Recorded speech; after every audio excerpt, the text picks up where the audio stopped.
Hello အားလုံးပဲမင်္ဂလာပါကျွန်တော်ရဲ့ channel ကနေပြီးတော့ကြိုဆိုပါရခင်ဗျာ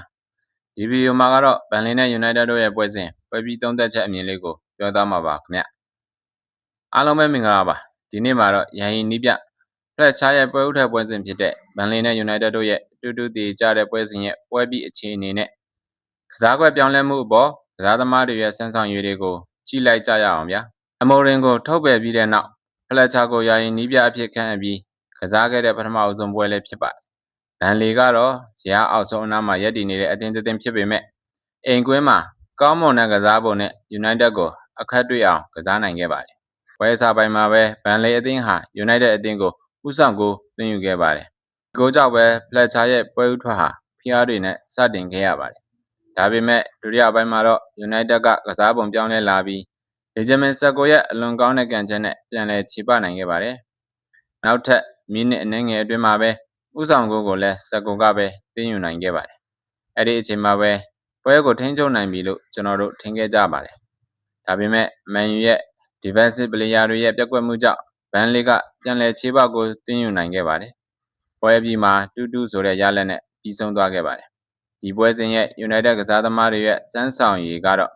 ကစားကွက်ပြောင်းလဲမှုကြောင့်အခက်တွေ့တဲ့ကစားသမားတွေရှိတယ်လို့ခြေစမ်းပြလာတဲ့သူတွေလည်းရှိပါတယ်။ဒီပွဲရဲ့အပြောင်များဆုံးကစားသမားကတော့ဆက်ကိုပါပဲအခွင့်အရေးရတာနဲ့ဂိုးသွင်းနိုင်ခဲ့ပြီး United ရဲ့အနာဂတ် striker တယောက်ဖြစ်လာနိုင်ကြောင်းပြသနိုင်ခဲ့ပါတယ်ဒုတိယတစ်ယောက်ကတော့ Bruno Fernandes ပါဒန်ယန်ကနေတက်တာလာပြီးပြန်ကစားတဲ့ပွဲမှာပဲအသင်းကိုအစွမ်းကုန်ပံ့ပိုးပေးခဲ့ပါတယ်ကစားကွက်ကိုချိတ်ဆက်ပေးနိုင်ခဲ့ပြီးအရေးကြီးတဲ့ဂိုးဖန်တီးမှုတစ်ကြိမ်လည်းပြုလုပ်ပေးနိုင်ခဲ့ပါတယ်နောက်တန်းကစားသမားတွေကတော့ကစားကွက်နဲ့အမွင်ခဲ့ဘူးလို့ပဲပြောရပါမယ်မာကင်ပြက်ကွက်မှုတွေစပစ်ချန်ထားမှုတွေကြောင့်ဘန်လီကိုအခွင့်အရေးပေးခဲ့ရပါတယ်ဒီအချက်ကဖလက်ချာအတွက်ပြင်ဆင်ရမယ့်အပိုင်းဖြစ်စေခဲ့ပါတယ်ဒီပွဲမှာဖလက်ချာကအရင်3 back system ကိုဆွန့်ပြီး 4 back system နဲ့ကစားစီခဲ့ပါတယ်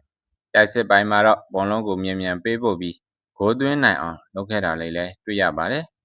တိုက်စစ်အသာပေးတဲ့ပုံစံကိုမြင်တွေ့ခဲ့ရပါတယ်ဒါပေမဲ့ဒီဘက်စစ်နဲ့မီဖီဂျာကအကက်စတီများနေသေးတာကြောင့်ဘန်လီရဲ့ကောင်တာအတက်တွေကိုပြေးဝမထိန်ချုပ်နိုင်ခဲ့ပွဲပြီးတဲ့နောက်မှာဖလက်ချာကအနိုင်ရဖို့လုံလောက်တဲ့အခွင့်အရေးတွေကိုဖန်တီးနိုင်ခဲ့ပါတယ်။ဒါပေမဲ့တရေတမတ်ပဲရခဲ့တာကတော့စိတ်မကောင်းပါဘူးလို့လည်းပြောကြားခဲ့ပါသေးတယ်။ဒါကသူ့အနေနဲ့အသင်းကိုယုံကြည်ပေမဲ့အချိန်လိုအပ်နေသေးတယ်ဆိုတာကိုလည်းပြသနေပါတယ်။ဒီပွဲကဖလက်ချာရဲ့ပွဲဥထက်ပွဲစဉ်ဖြစ်တာကြောင့်လိုအပ်ချက်တွေရှိနေသေးပေမဲ့နောက်ပွဲစဉ်တွေမှာညှော်နှင်းချက်ရှိတဲ့အခြေအနေလို့ပဲပြောရပါမယ်။ဆက်ကိုရဲ့ခြေစွမ်းနဲ့တိုက်စစ်ပိုင်းအသားပေးကစားလာတာတွေကြောင့်အကောင်းဘက်ကိုဥတည်နေပေမဲ့ခံစစ်ကစားပုံကတော့အချိန်တိုတွင်ပြန်လည်တည်ဆောက်ဖို့လိုအပ်နေပါသေးတယ်။ပရိသတ်တို့ရဲ့အမြင်ကိုလည်း comment မှာမျှဝေပေးကြပါဦးခင်ဗျာ။ဖလက်ချာကိုရန်ရင်နီးပြအဖြစ်ဆက်ထားတင်သလား။ဆက်ကိုရဲ့ခြေစွမ်းကိုဘယ်လိုမြင်ကြလဲပြောခဲ့ကြပါဦးခင်ဗျာ။ကျွန်တော်ရဲ့ဗီဒီယိုလေးကိုကြိုက်နေတဲ့တဲ့ဆိုရင် channel လေးကိုလည်း like and subscribe လေးလုပ်ခဲ့ကြပါဦးခင်ဗျ။ကြည့်ရှုပေးတဲ့တယောက်ချင်းစီတိုင်းကိုကျေးဇူးတင်ပါတယ်။နောက်ဗီဒီယိုမှာပြန်ဆုံပါမယ်ခင်ဗျ။